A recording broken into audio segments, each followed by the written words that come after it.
एक समय की बात है। काली पहाड़ी किनारे एक बहुत ही सुंदर और मनमोहक जंगल था, सुहाना वन। उस जंगल का मौसम बहुत ही सुहाना और मनमोहक था। पेड़ों की चोटियां आसमान को छूती थी और सूरज की किरणें पत्तों के बीच से छनकर सुनहरी रोशनी बिखेरती थी। ये जंगल अपने आप में एक परिवार था, जहां हर जानवर अपनी जगह पर खुश था। अपने झुंड के साथ नदियों के किनारे खेलते थे। खरगोश घास के मैदानों में उथल कूद करते और बंदर पेड़ों की डालियों पर मस्ती करते रहते। सबका एक नियम था, शांति और संतुलन से रहना। पर उसी जंगल में एक बहुत ही निर्दयी और अत्याचारी राजा था, शैतान सिंह।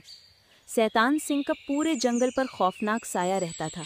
वो जब चाहे किसी नए जानवर को अपना खाना बना लेता था। काली पहाड़ी से दूरी पर ही एक बकरी अपने पति के साथ रहती थी।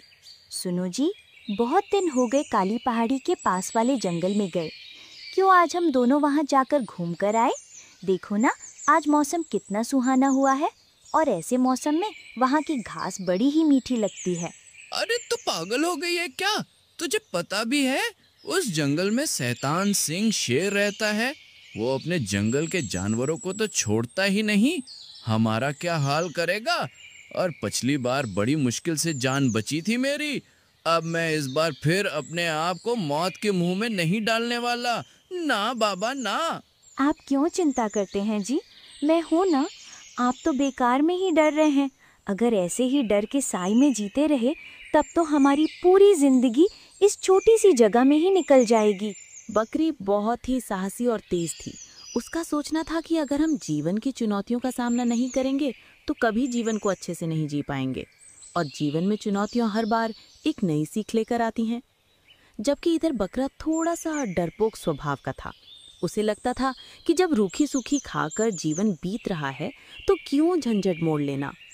तब बकरा बकरी से कहता है, देख भाग्यवान, मैं तो यहाँ से कहीं हिलने वाला हूँ नहीं। हाँ, अगर तुझे मौत के मुंह में जाना है तो शौक से जा। अब शाम होने वाली है और मैं चला अपनी सूखी घास खाने। अगर तेरे दिमाग में बात बैठ गई हो तो आ जाना, नहीं तो जंगल की मीठी घास और शैतान सिंह तुझे ही मुबारक। इतना कहकर बकरा वहां से चला जाता है। पर बकरी अपने फैसले पर अडिग थी। उसे जीवन में चुनौतियों का सामना करना पसंद था। बकरे के जाने के बाद वो काली पहाड़ी वाले जंगल की ओर चल देती है।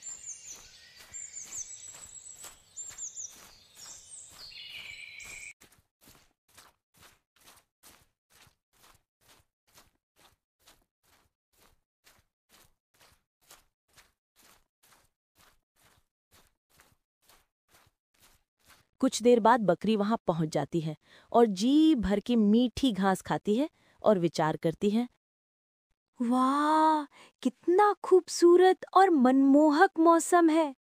मन तो करता है कि यहीं इस जंगल में बस जाऊं, लेकिन नहीं, मुझे रात होने से पहले यहाँ से बाहर निकलने का रास्ता ढूंढना ही होगा। बकरी कुछ देर तक इधर-उधर भटकती रही।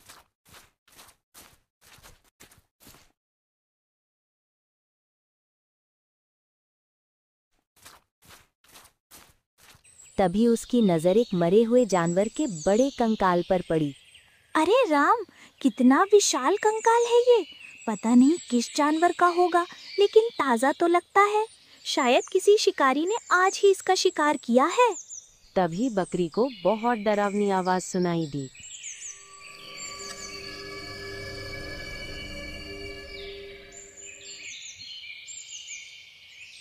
अरे, ये शेर की आवाज लग रही है और वो हमारे पास ही आ रहा है।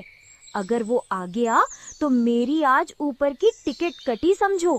अब मुझे जल्दी कुछ सोचना होगा। क्या करूं, क्या तरकीब लगाऊं? तभी बकरी को एक आइडिया आया और वो उस कंकाल के पास जाकर खड़ी हो गई। और जैसे ही शेर नजदीक आया तो बकरी जोर जोर से कहने लगी, हे भगवान, ये मुझसे क्या हो गया? क्यों मैंने इस बकरी को खाया? अब मैं खुद एक बकरी बन गया। मुझे अपनी भूख पर काबू रखना चाहिए था।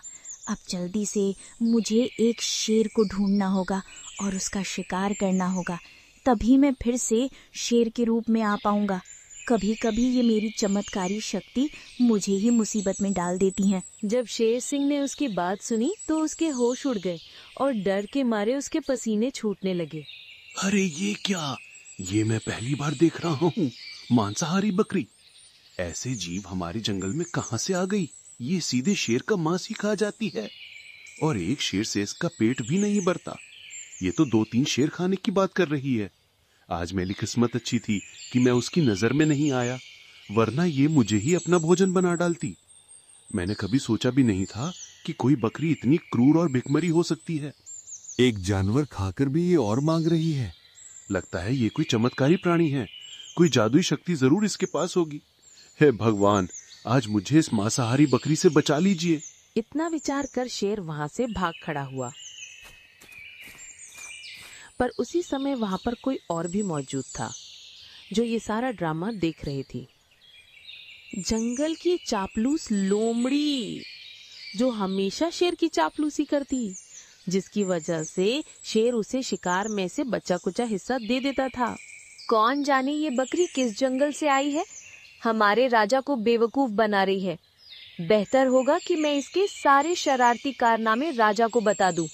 इससे राजा मुझसे बहुत प्रसन्न होंगे, शायद भी मुझे महामंत्री तक बना दे और पूरे जंगल में मेरी इज्जत बढ़ जाएगी। सब जानवर मुझे सम्मान देंगे। और फिर लोमड़ी शेर की तरफ चल पड़ी।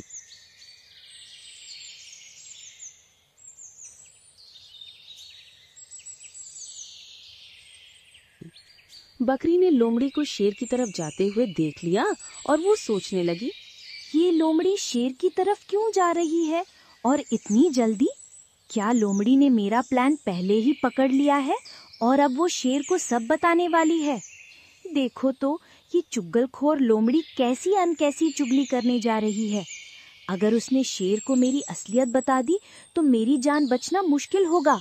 लोमड़ी तेजी से शेर की ओर बढ़ रही थी और वो घबराए हुए शेर के पास जा पहुंची। अरे महाराज, आप यहाँ इतने परेशान क्यों बैठे हैं? लगता है आपने अभी अभी किसी बड़ी मुश्किल का सामना किया है, इसलिए मैं आपकी वही परेशानी दूर करने आई हूँ। लोमड़ी, आखिर कहना क्या चाहती हो तुम? बातों को घुमा फिरा कर मत कहो। मैं पहले से ही परेशान हूँ, मुझे और उलझन में मत डालो। सीधी बात करो, क्या कहना है तुम्हें? मैं अपने जंगल के महाराज को किसी मूर्ख बकरी के चक्कर में फंसता हुआ देखकर सहन नहीं कर सकती, इसलिए मैं तुम्हारे पीछे पीछे आई हूँ शेरराज। कृपया मेरे साथ चलिए और उस कमजोर बकरी के सामने एक जोरदार दहाड़ भरिए, वो डर के मारे कांप उठेगी। नहीं लोमड़ी, मुझको तुम्हारी बातों पर विश्वास नहीं होता। मैं उसको अपनी आंखों से देखकर आ रहा हूँ। वो एक चमत्कारी शक्तियों वाला एक जानवर है। उसने अभी अभी एक बकरी को अपना भोजन बनाया है। अगर मुझको भी अपना भोजन बना लिया तो? महाराज, आप एक जादुई बकरी जैसे छोटे मोटे जानवर से डर रहे हैं। आप जैसे ताकतवर जानवर को ये शोभा नहीं देता। अगर आप इस बकरी के डर से जंगल को छोड़कर चले गए तो ये पूरे जंगल में ये खबर फैल जाएगी कि शेर बकरी से डरकर भाग गया और इतिहास में आपको भगोड़ा लिख दिया जाएगा। तो ये बात है। तुम चिंता मत करो लोमड़ी, मैं इतिहास में अपना नाम खराब नहीं होने दूंगा। मैं पूरे शेर समाज की नाक को नहीं कटने दूंगा। तुमने एक बात बिल्कुल ठीक कही थी लोमड़ी। मैं हूं एक बलशाली और खूंखार शेर, और वो एक कमजोर मरियल सी एक घास खाने वाली बकरी। ज्यादा बात मत कीजिए, कहीं वो बकरी भाग ना जाए। चलो लोमड़ी, शीघ्र चलो। आज मैं उसकी दावत तुमको भी खिलाता हूँ। नहीं महाराज, आप ही खाना, मुझे तो बस आप महामंत्री बना देना। बकरी खड़ी खड़ी सोच रही थी, अरे अब क्या करूं मैं, कहाँ पर जाऊं? उस लोमड़ी ने तो सारा कुछ शेर के सामने उगल दिया होगा। अब तो वो शेर मुझको अपना भोजन बनाने के लिए आ रहा होगा। क्या करूं? जल्दी से अपना दिमाग चला, कुछ सोच। आइडिया, अब की बार मैं ऐसा नाटक करूंगा कि वो शेर दम दबाकर भागेगा। फिर उसको कुछ आवाज सुनाई दी और वो समझ गई कि लोमड़ी उस शेर को लेकर आ गई है। जैसे ही वो दोनों उस बकरी के नजदीक पहुंचे तो बकरी ने अपना दिमाग लगाना शुरू कर दिया। अरे वो बेवकूफ़ लोमड़ी अभी तक उस शेर को लेकर नहीं आई है। मैंने उसको कहा था कि तुम जल्दी जाओ और उस शेर को बहला फुसलाकर मेरे पास ले आना। पता नहीं कहाँ मर गई, अभी तक आई नहीं है। मेरी भूख बढ़ती जा रही है। कोई बात नहीं है, थोड़ी तो लेट हुई है, वैसे भी वो लोमड़ी बहुत अक्लमंद है। वो कैसे भी करके उस शेर को मेरे पास लेकर ही आएगी, और जैसे ही वो शेर यहाँ पर आकर दहाड़ेगा, मैं खड़े खड़े ही उसको निगल जाऊंगा। अरे मेरे मुंह में तो अभी से पानी आ रहा है। अरे बाप रे, भागो यहाँ से। ये लोमड़ी मुझे यहाँ चारा भरा कर लाई है, और तो और ये लोमड़ी भी उससे मिली हुई है। इस मांसाहारी बकरी का तो प्लान तो मुझे निगलने का है। तभी तो ये लोमड़ी मुझसे कह रही थी कि वहां पर जाकर जोर से दहाड़ना। अरे कितना खतरनाक प्लान था इन दोनों का। बाल बाल बच गया। लोमड़ी की बच्ची, तुमने मुझको धोखा दिया है। तुम तो कह रही थी कि तुम मेरी सच्ची दोस्त हो, इसीलिए तुम मुझसे बार बार कह रहे थे कि जल्दी चलो, और मुझको यहाँ पर जल्दी लाकर उस बकरी का भोजन बनाना चाहती थी तुम। अब मैं तुमको ही खाऊंगा। इतना कहकर शेर लोमड़ी पर ही टूट पड़ा और वो जंगल छोड़कर ही भाग गया। इस तरह जंगल को शेर शैतान सिंह से छुटकारा मिल जाता है। अगर आपको कहानी अच्छी लगी हो तो वीडियो को लाइक और चैनल को सब्सक्राइब करना।